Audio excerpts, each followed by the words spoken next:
So we'd like to make a few more introductions and ask these folks to come up and say a few words. Right. We want to begin with, we were mentioning the former ambassador to Japan, Thomas Schieffer, prior to diplomatic service, as I mentioned, co-owner of the Texas Rangers with George W. Bush.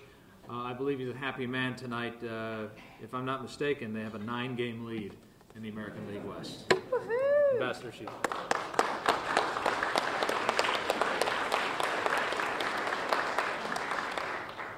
Well, thank you very much. It was a lot of fun to be involved with the Rangers, and I appreciate you saying that I was the owner of the Rangers. I was in a partnership that owned the Rangers, and I remember one of the very first times that I went to the ball game, and there was a little boy that was about 6 years old, and he was sitting in front of me, and he was having a great time. It's the only time I ever did this in my life. And I said to the little boy, I said, you know, I'm one of the owners of the team. I'm a part owner of the team.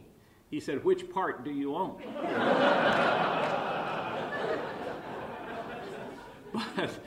but it is a great honor for me to be here and to be with one of the greatest senators in the history of the United States.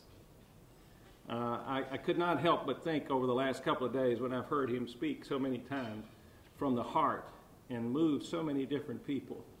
I recall something that I think just came out recently in Lyndon Johnson's, I think, recorded conversations to Hubert Humphrey when Humphrey was going to be the nominee in 1968.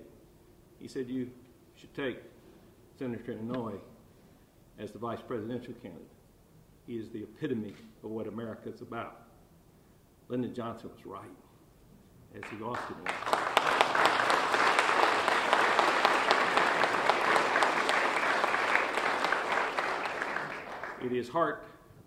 He fills your heart with a sense of duty and patriotism and a sense of friendship that we have lost in politics, sadly.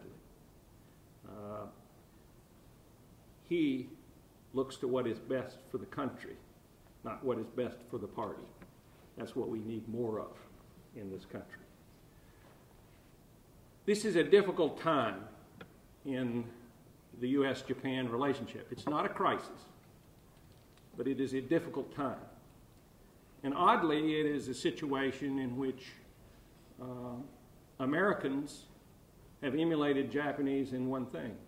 Japanese, as I found when I was ambassador there, were great proponents of consensus. The United States has reached consensus on Japan. In the 50 years that the U.S.-Japan Security Treaty has been involved, I think Republicans have been in the White House 29 years and Democrats 21. And through that period, Democratic and Republican administrations have come to the conclusion that Japan is absolutely essential to the security of the United States. That's why so many American presidents have talked about Japan and our relationship as the linchpin of our foreign policy in the Pacific. Oddly enough, the Japanese are not in consensus now on what the alliance should be about. But I believe they will come to consensus because the Japanese political system is going through a trial that it has not gone through before, divided government. We do that all the time in the United States. But it's the first time that it has happened in Japan.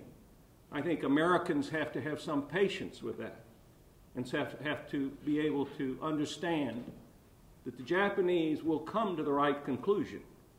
They too will come to consensus as we have, because it is in the interest of the United States as well as the interest of Japan to lock arms and move through the world together. This is a very dangerous part of the world in Northeast Asia. It is made safer because of a strong U.S.-Japan relationship, a strong U.S.-Japan alliance. What this United States and Japan Council can do is reinforce that message both in the United States and in Japan. It can create the dialogue between our two peoples that is so vital to our future. I congratulate Irene on putting her heart and soul into this organization and getting us off to this great start in this annual conference. It is something that will pay dividends 5, 10, 15, 20 years from now. It will pay dividends not only for the United States, not only for Japan, but for the world and the peace that we all seek. Thank you for being a part of it. I look forward to doing my part in the future. Thanks.